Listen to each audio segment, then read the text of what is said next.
What is going on, guys? JD from New York here, and this is your official WWE Summerslam 2015 review and results. As I always say, each and every time I am on here, the number one source for everything WWE right here on YouTube.com at SummerSlam. Let me guys tell you something about SummerSlam. All right. If you guys have been watching me all week in what I deemed JD's SummerSlam week, I came out and I pretty much expressed my opinion about SummerSlam this year. WWE was lazy with the match placement, with the card, with the build-up, with the storylines. You name it. You break this pay-per-view down, and WWE, is just lazy about how everything was constructed, okay? I didn't think WWE had a solid plan at all going into this year's SummerSlam. I made mention of The Undertaker being there specifically to enhance the subscription numbers. That's why this match took place tonight, okay? The other thing I did mention on Off The Script was that WWE has a tendency to leave us wanting more, to leave us as the viewer hanging, watching on the WWE Network, simply because they tout and they make it known that, listen, you're getting the network for $9.99. Meanwhile, you used to pay $54.99 on a cable provider. So what that means to me is that WWE can do whatever the fuck they want when it comes to the ending. You're getting a 4-hour pay-per-view, which I'll talk about in a second. Another thing I didn't like about it. A 4-hour pay-per-view for $9.99. WWE is going to do whatever the fuck that they wish during this card. Okay? If they're going to leave you with a screw job finish and leave the customer and the attendee in the arena unhappy, they will do that. Why? Because you're getting the network for $9.99. So that's exactly what their mindset has been going into these pay-per-views, man. Like Money in the Bank and Battleground and Extreme Rules, That's what you're going to be getting, man. You're going to get feuds that are going to be left unfinished. You're going to get screw job finishes left and right. Cheesy endings. The WWE cheese is what I like to call it. Some type of screw job finish. Something that's going to leave you scratching your head or going on Twitter like, what the fuck just happened? And I had a few of those moments tonight on SummerSlam. And that's exactly what WWE did. So before you guys start complaining about Jon Stewart, before you guys start complaining about the lazy ending and the cheesy ending of the Brock Lesnar versus Undertaker match, this is what the WWE's mindset is, man.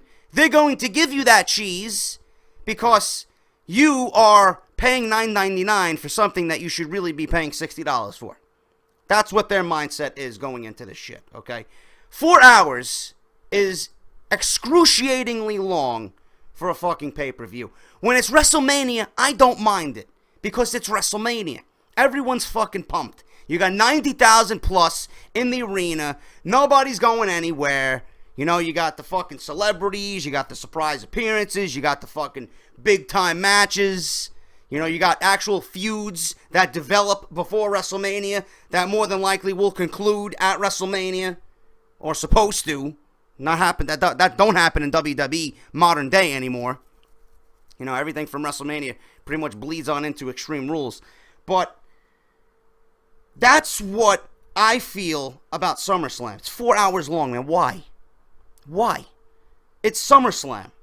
This is supposed to be the second biggest pay-per-view of the year. Yes, but you're not going to enhance its importance by adding an additional hour and saying, you know what, this is going to be the biggest SummerSlam of all time. It's now 4 hours. We're going to try and position this as WrestleMania, or as big as WrestleMania.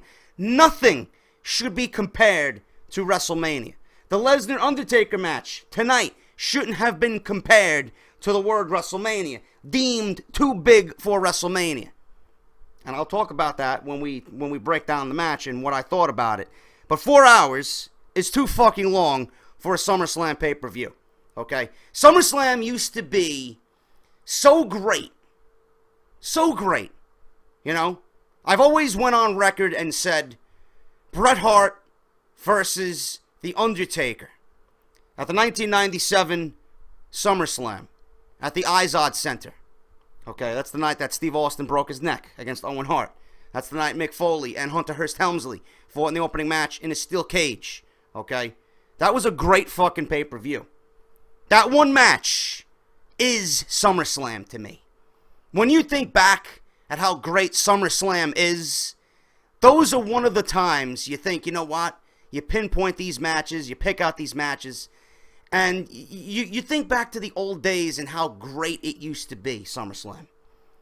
With the modern SummerSlams now, you barely can do that. Barely. There's nothing on this card. They tried. You know, I'll give...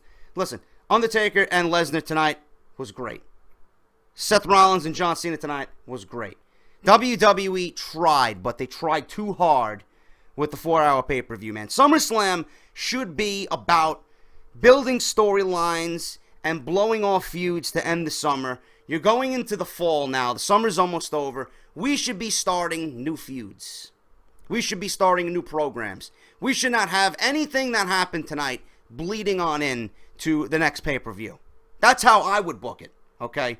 When you think back to the importance of SummerSlam, Mr. Perfect versus Bret Hart. You had The Undertaker versus Bret Hart. You had fucking ladder matches with Ramon and Shawn Michaels. Fucking the list goes on and on, man. There's just so much. You got the fucking tables, ladders, and chairs match with the Hardys, the Dudleys, and Edge and Christian.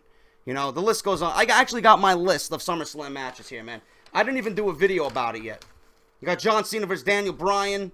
Mysterio versus Guerrero in 2005. The Rock versus Brock Lesnar in 2002. HBK versus Razor Ramon in 1995. The list goes on and on, man. I don't want to give you my list of all my top 10 favorite matches yet, because I do have a video coming out very soon. But SummerSlam is not the same. It's not the same as it used to be, man. The importance of SummerSlam, just like the Royal Rumble, has diminished. And the reason why it's diminished is because WWE doesn't care for their angles and storylines. They don't let anything progress. They don't let anything marinate and then boil over into the pay-per-view.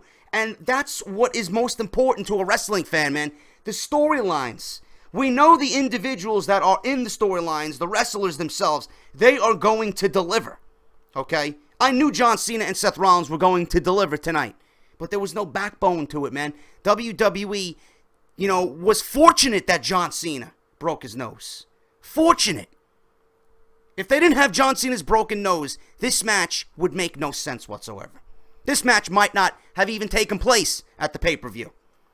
What I'm trying to say is that the importance of SummerSlam from yesteryears, from years past, can't even be compared to what WWE is doing now. 4 hours is way too fucking long. Way too long. The crowd was pretty much out of it by the time Cesaro and Kevin Owens got in the ring, man. By the time 8:30 rolled around, me as a viewer, I was getting fucking drained. That's a long fucking 4-hour block of wrestling, man. That's a lot of fucking wrestling for one person to digest. I don't think the 4-hour thing is going to work going forward. Leave it at 3 hours. There's no reason for you to change anything about the format of a pay-per-view. It's not WrestleMania. It will never be WrestleMania. Leave it as SummerSlam, man. It's the fucking blow-off of the summer. It's the most important pay-per-view you have in the summer. Yet WWE doesn't treat its storylines, its angles, its performers like it should going into SummerSlam. There was a lot of laziness going into this year's SummerSlam. A lot of just, why am I seeing this being built now towards SummerSlam? Why is this happening at SummerSlam? Why is there no progression with storylines going into SummerSlam? This is what I constantly ask myself each and every time I watch Monday Night Raw. The build was awful. It was awful. It left me drained, like I said, by 8:30, because half of these matches I did not care about. I just didn't. And WWE really needs to start having a long-term plan as far as what goes into these pay-per-views, man. If you want SummerSlam to be the second biggest pay-per-view of the year, treat it as such. I didn't get that feeling this year, and I haven't felt that way about SummerSlam in a very, very long time. There hasn't been one SummerSlam in the last 10 years I can say, you know what? That is going down to be one of the best SummerSlams of all time. You can't do it. You can't do it. The 2002 SummerSlam is probably my favorite SummerSlam of all time. Not my favorite, nothing on that pay-per-view was my favorite match, but overall, just the way the card was, that's what signifies to me the importance of SummerSlam. I want you guys to Google that, okay? Google the 2002 SummerSlam. Or if you got the network, watch the 2002 SummerSlam. That is what SummerSlam should be. And that pay-per-view was headlined by Brock Lesnar and The Rock for the WWE World Heavyweight Championship, man. That was what I consider a fucking SummerSlam. What we seen tonight was not SummerSlam, man. Again, two matches. Two matches built this pay-per-view. You had The Undertaker and Lesnar, and then you had John Cena and Seth Rollins. And what we're going to talk about first is Brock Lesnar and The Undertaker, okay? I was surprised the match went on longer than it did, okay? I was surprised that it was given the time that it was given. I was surprised at how fucking phenomenal The Undertaker looked tonight in New York. This guy, I don't know what he's doing. I don't know where he's training. I don't know what his workout regimen is. But The Undertaker looks in phenomenal shape for being 51 years old. It is absolutely amazing. I seen a younger Undertaker tonight. I seen an Undertaker that we haven't seen before in fucking years. And I said this at WrestleMania. Undertaker looked fantastic at WrestleMania. But he didn't put on a match like he did tonight against Bray Wyatt at WrestleMania. Undertaker looked like a fucking feeble, broken down, decrepit, you need to retire right now old man at WrestleMania 30. When he was bald and he came out and the shriek was broken. I thought The Undertaker was done at WrestleMania 30. After that, I didn't think we'd ever see him again. I didn't think we'd ever see The Undertaker back to being The Undertaker. Tonight was something completely different. I don't know if he's drinking fucking from the Fountain of Youth. I don't know what's going on with The Undertaker, but he looked absolutely fantastic. Pulling out moves he did not pull out in previous matches. He looked great. He was agile. He was doing old school. He did the last ride. He got the fucking Hell's Gate. He was pulling out moves left and right, man. Snake Eyes. He did the leg drop on the apron. Undertaker took a fucking beating, but The Undertaker stood tall, and he gave us a match that should have been at WrestleMania 30 with Brock Lesnar. If this match happened at WrestleMania 30, I think everybody would have been a lot happier, and the outcome would have been a lot different. If this match was given to us at WrestleMania 30, The Undertaker should have been the one to go over at WrestleMania 30. But being that it did end up with the streak being broken, it is what it is. I'm not going to harp on that again. You guys know the story about that one. But tonight, The Undertaker looked in phenomenal shape. I love the intensity of Brock Lesnar. Brock Lesnar is just a completely different monster compared to everybody else on the WWE roster. He even sneak attacked The Undertaker before The Undertaker took his hat off and he took his coat off. That's the first time I tweeted that out. The first time I ever seen The Undertaker sneak attacked before he took off his coat. That's the first time ever, man. I don't think I've ever seen anything like that before in my entire life watching WWE, man. That took me for a surprise. Brock Lesnar, I don't know, he got busted open a few times in the match. I'm not sure if he bladed or not. There really wasn't a clear-cut reason as to why he was busted open. He had his head bounce off a turnbuckle here and there. It looks to me, I would say, as if he bladed. But Brock Lesnar, I mean, obviously he does those kind of things. And the blood and the color enhances the match, and it adds a lot more to the storytelling of what they're trying to tell in the ring. And the blood is good, okay? But Brock Lesnar, on top of him being busted open, his intensity just added a lot to the match as well. I mean, he started screaming, "Suplex City, bitch." Undertaker took about 5 or 6 German suplexes. I'm surprised that even happened, being that The Undertaker is, over 50, and you're not going to be tossing him around like you'd be tossing a younger Seth Rollins around. But The Undertaker held his own, took a few suplexes. Brock Lesnar, like I said, with the intensity that he adds to a match with his attitude and his just entire persona, it was just unbelievable, man. It made for a great main event. It made for a SummerSlam-worthy main event. There was even a part in the match where Brock Lesnar and The Undertaker sat up at the same time. Lesnar, blood dripping down his face, just fucking laughing. Undertaker looking over at Brock Lesnar, laughing. Both laughing at each other. That was fucking one of the highlights of the match. And I started laughing because I know that Brock Lesnar and The Undertaker are good friends outside of the ring, okay?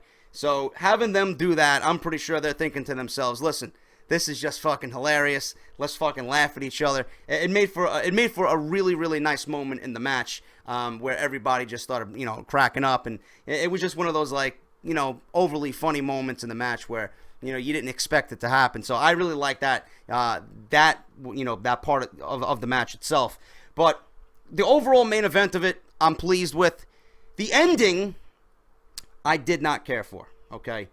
The reason why I did not care for it is because I've been very vocal about this match happening again. I don't want to see it happen again, but it looks like we're going to be getting another Brock Lesnar versus Undertaker match. When?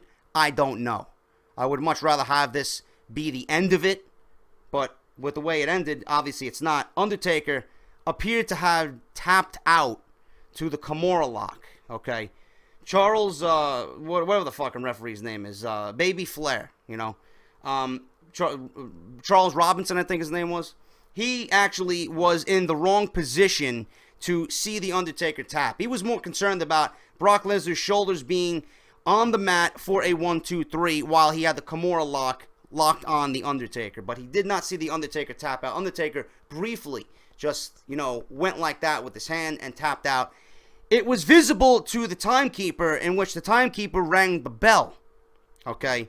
But the referee did not call for the bell to be rung because he didn't see the Undertaker tap out. So where this leaves now is that there was a big farce in the middle of the ring. Undertaker was left by himself, getting up. Brock Lesnar thought the match was over. He was raising his hands. Paul Heyman was going crazy, saying that Brock Lesnar won the match. So the referee at that point was yelling to the timekeeper, and The Undertaker, while all this was going on, gets up, low blows Brock Lesnar, gets him in the Hell's Gate again, and that's it. Brock Lesnar's he doesn't tap out, he doesn't submit, he just passes out. Blood on his face, he just passes out, faints.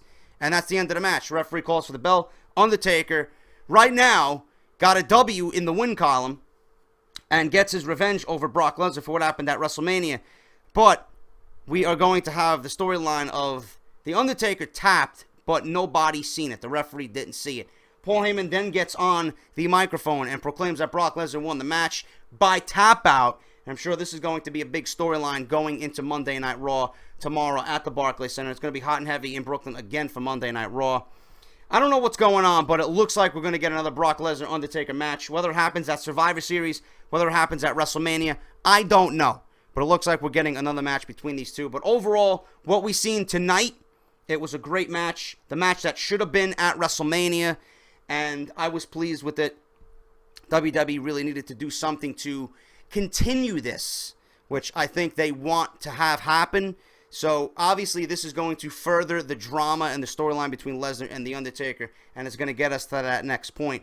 I just wanted it to be it at SummerSlam. I wanted it to be over. I wanted The Undertaker to get his revenge, and that's it. Move on. Move Brock Lesnar on to something else. Move The Undertaker on to Sting. Move The Undertaker on to a potential John Cena match at WrestleMania for the WWE Championship. I've been proclaiming that. I think that would be a great match for The Undertaker at WrestleMania. I just don't want to see Brock Lesnar versus The Undertaker again, because realistically, you got to think about it.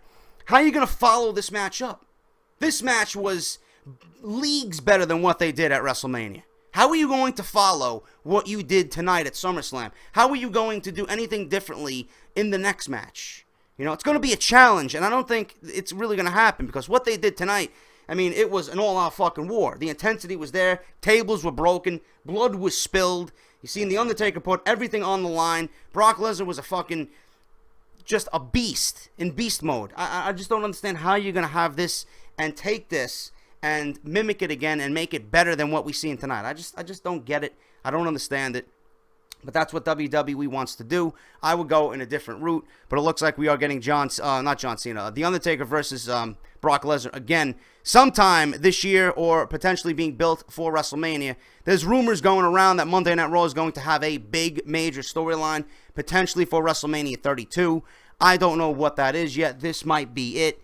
It could be several other things as well, but it looks like I said, we're going to get Brock Lesnar and The Undertaker at least one more time. Seth Rollins and John Cena. This is another thing. I was completely blown away by the match that we seen tonight. I think Seth Rollins, pretty much pulled out all the stops and gave us one of the best matches that he's delivered while on the main roster in WWE.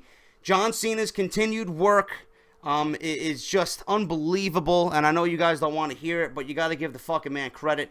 I don't know what he's doing. He came back from a fucking completely broken nose, and he gave us a damn good fucking match. Probably a match of the night, candidate for SummerSlam 2015. I thought it was the best match of the night, barring the fucking ending.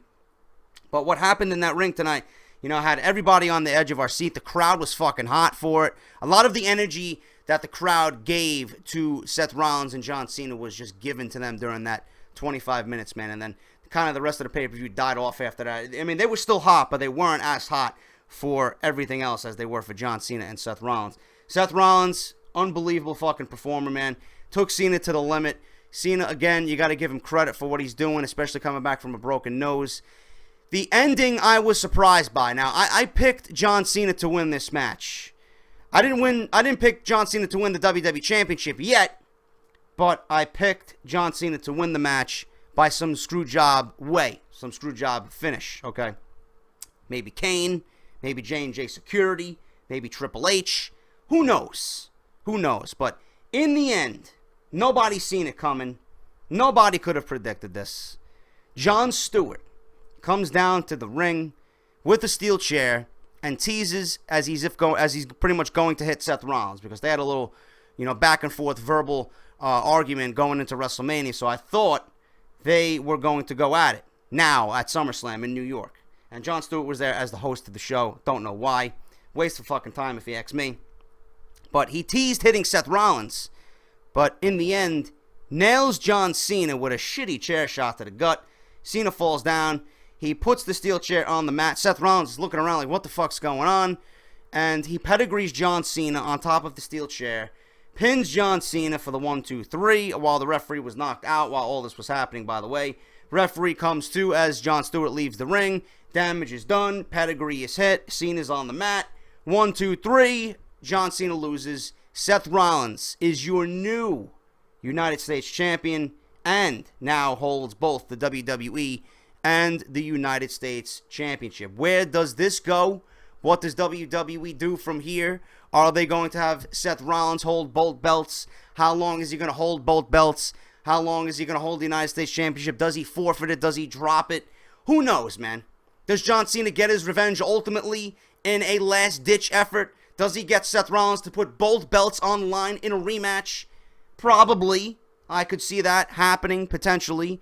But tonight, Seth Rollins wins the United States Championship and now holds both titles thanks to the assist from Jon Stewart. Now, the one thing I didn't like about this is the match that we seen with these two.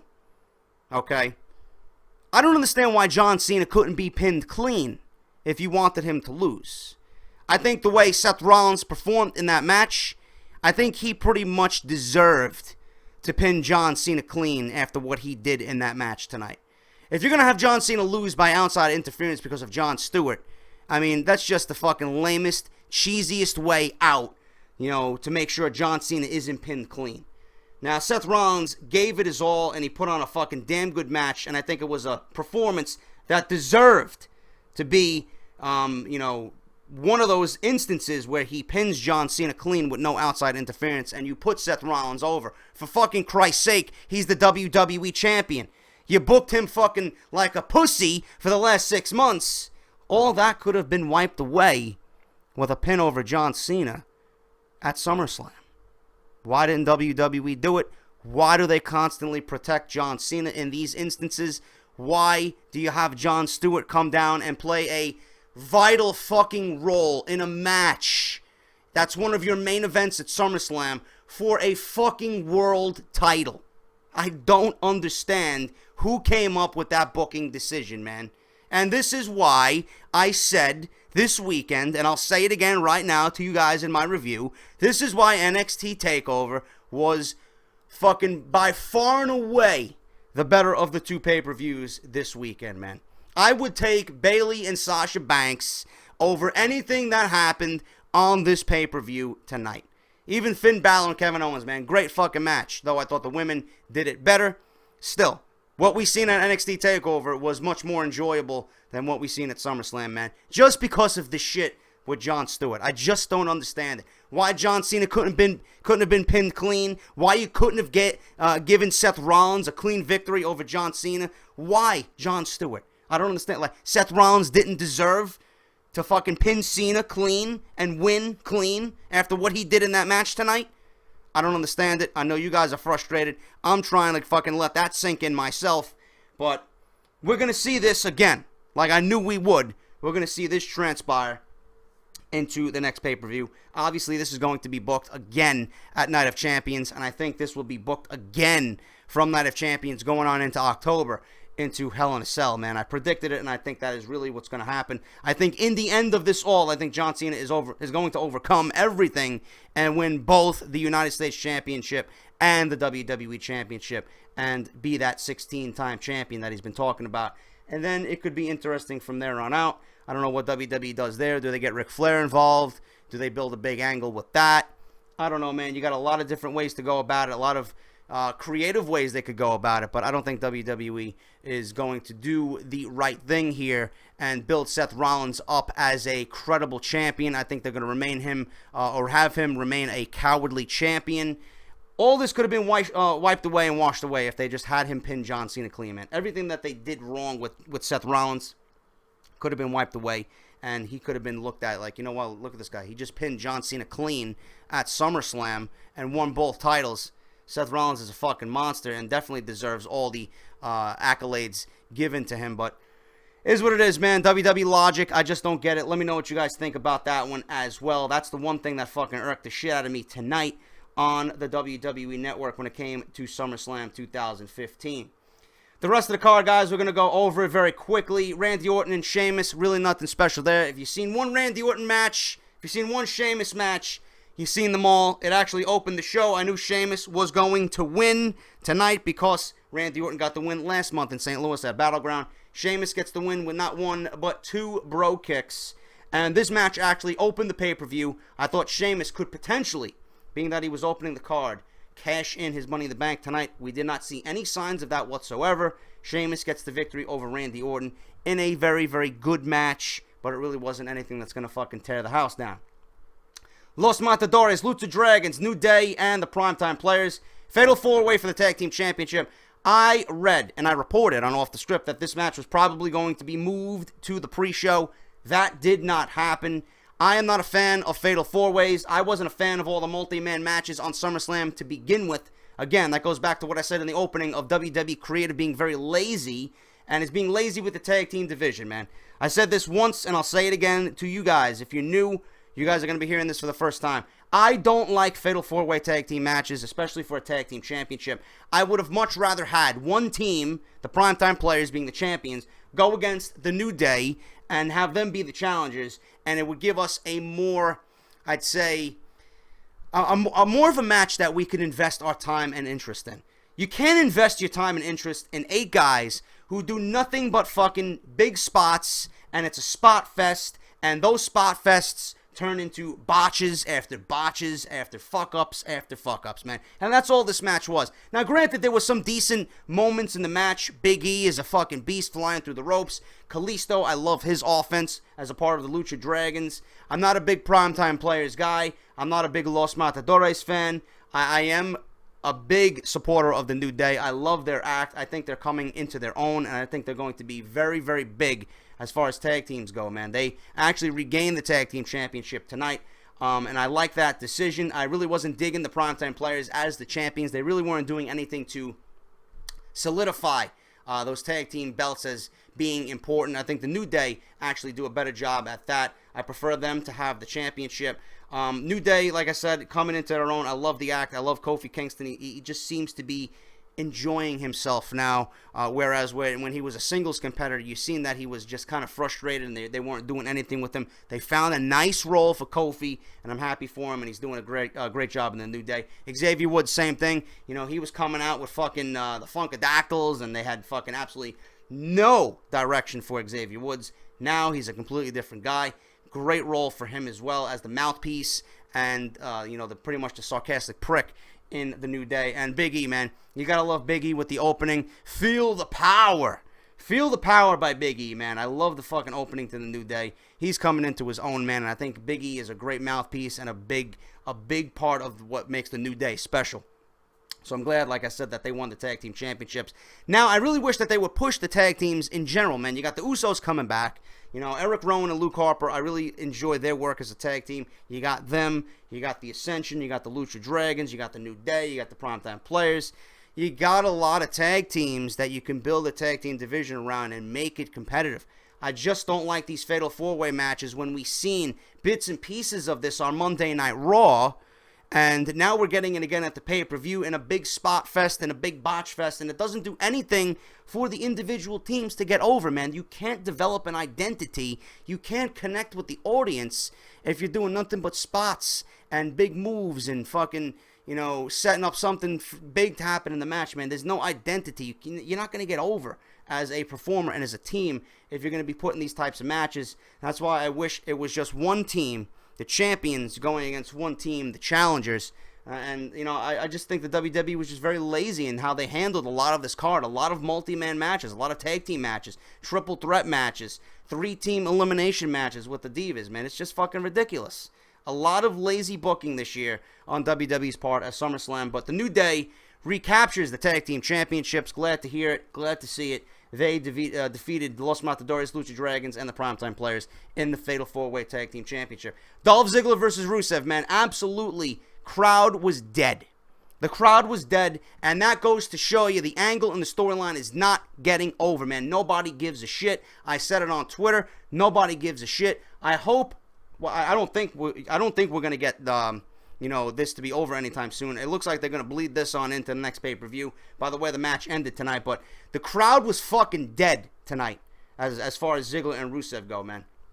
Nobody cares, and that goes to show you the storytelling is just not getting over, and the angle is not getting over on WWE TV. The New York City crowd is not dumb, man. If they don't like something, they will let you know, and their silence spoke 1,000 fucking words, man, tonight.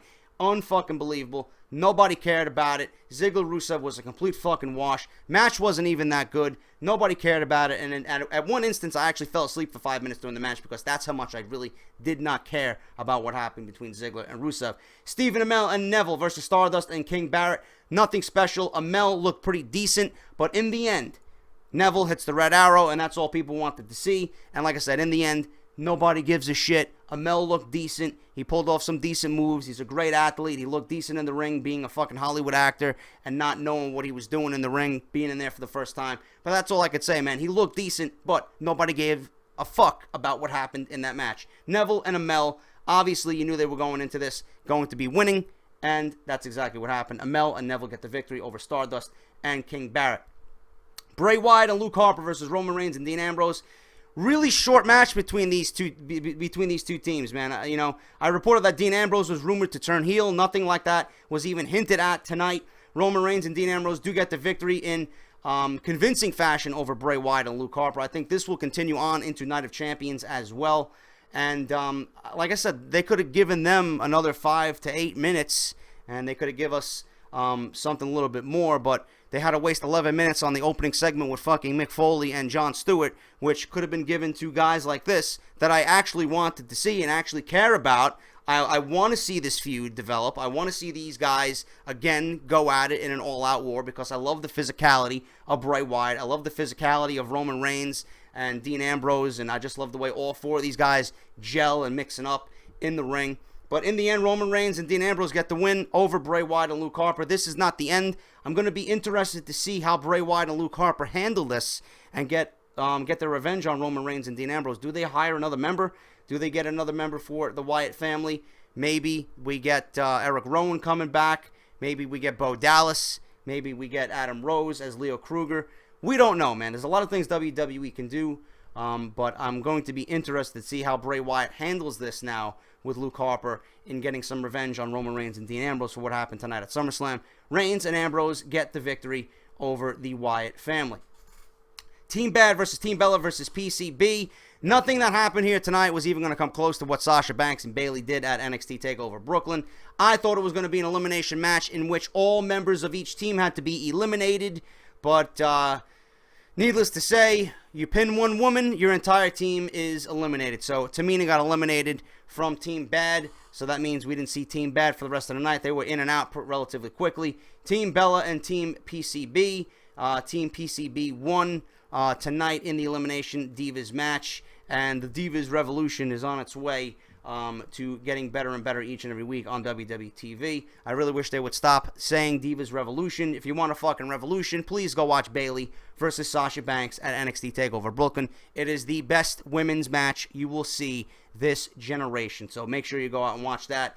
Better than anything that happened with the women tonight on SummerSlam. And finally, guys, Cesaro versus Kevin Owens.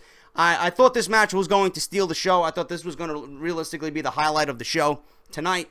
It was a great match. Kevin Owens is over. The fucking New York City crowd loves him. Everybody loves Cesaro because he's relatable. He's great in the ring. But I really wish this was given just a little bit more time as well. Kevin Owens needed to win tonight. I think Cesaro has been built up very, very well over the past couple of weeks on WWE TV to the point where he could have taken a loss and it really wouldn't mean much.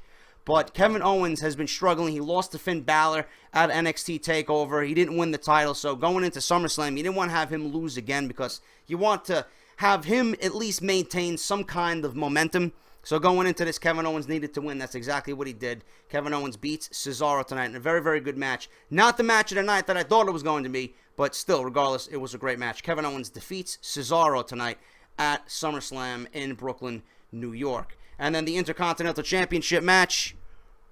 Nobody cares, bro. Ryback retains the Intercontinental Championship against the big slow, the big faggot, the big gay, the big loser, whatever the fuck you guys want to call him nowadays, and The Miz, man. Nobody gives a shit. Please, the Intercontinental Championship is on my shit list right now. Until you get that belt off of Ryback, I just don't care what happens with Ryback and the Intercontinental title. Especially if you're going to put Big Show and The Miz in a feud for the IC title. Why? Can someone please tell me what the Big Show did to even deserve a fucking Intercontinental Championship match? And I want to mention something before I end the fucking review. My brother said something to me that, you know, I completely agree with him on tonight. He said, you know what, it's not like it was back in the day. You know, WWE now has a tendency to want to try and get everybody they can on a pay-per-view card. I understand the show was 4 hours, but you have to at least earn a spot on the pay-per-view. It's not like it was back in the day, man. You had to earn your fucking way to a pay-per-view. You had to earn your way into a title shot. You're just not going to put anybody, any random Joe Schmo on a pay-per-view card just for the sake of filling it out. You have to fucking belong there. You have to show me and the audience why you deserve to be there. WWE's mentality now is completely ass backwards from what they used to do back in the day. And I'm talking about back in the day, late 80s, early 90s. You know, they never used to do overly booked pay-per-view cards, man. Everybody belonged. Everybody seemed to belong. Now, you got the Big Show and The Miz fighting for the IC title. Why? You got fucking how many multi-man matches? You had the triple threat. You had Team Bad versus Team Bella versus PCB. You had the Wyatt family versus The Shield. You had Amel and Neville versus Stardust and King Barrett. You had the Fatal 4-Way for the Tag Team Championships. That's a lot of fucking bodies you're just putting on the pay-per-view for no reason, man, for the sake of just filling out a card. And he's right. You got to earn your way, and you got to fucking show me that you deserve to be on a SummerSlam or a pay-per-view in general, man, whatever the fuck the show is. So I just wanted to let you guys know about that. That's the kind of shit that we discuss as we watch the pay-per-view tonight. He's usually over every Sunday when a pay-per-view happens because, you know, he watches it too. He gives his 2 cents. You know, he gives me shit to talk about on here when I do the review for you guys. So that's that, guys. SummerSlam really wasn't the SummerSlam that I expected it to be. It was a 4-hour-long Monday Night Raw with a big main event that delivered. and a WWE Championship match that delivered, minus the fucking ending. It was awful. It was cheesy. And I still don't get why Seth Rollins wasn't given a clean win over John Cena after what he did in that match tonight.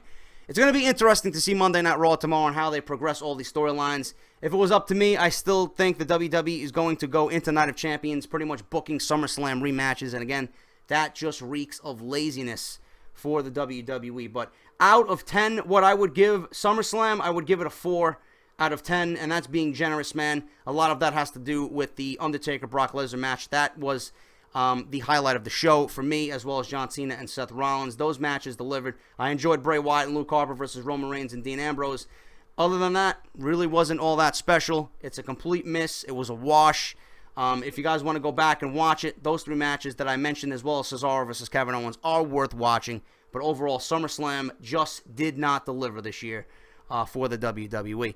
This is JD, guys. Thank you so much for listening to me and watching me. Your #1 source right here for WWE on YouTube.com. I'll be back next Friday with episode number 80 of Off The Script. If you missed Off The Script, links are down below in the description. If you guys want to check out my sponsors, man, my sponsors are fucking awesome. WrestleCrate.com. You got Justin LaBar and Chairshot Reality. Chairshot Reality is the best internet show when it comes to professional wrestling on the internet. And as always, go get your fucking t-shirts, man. ProWrestlingTees.com/WWE Off The Script if you guys want to represent JD and his podcast, man. Thank you guys for watching. I'll be back with Off The Script on Friday, like I said, episode 80. Until then, take care, and I'll see you guys then.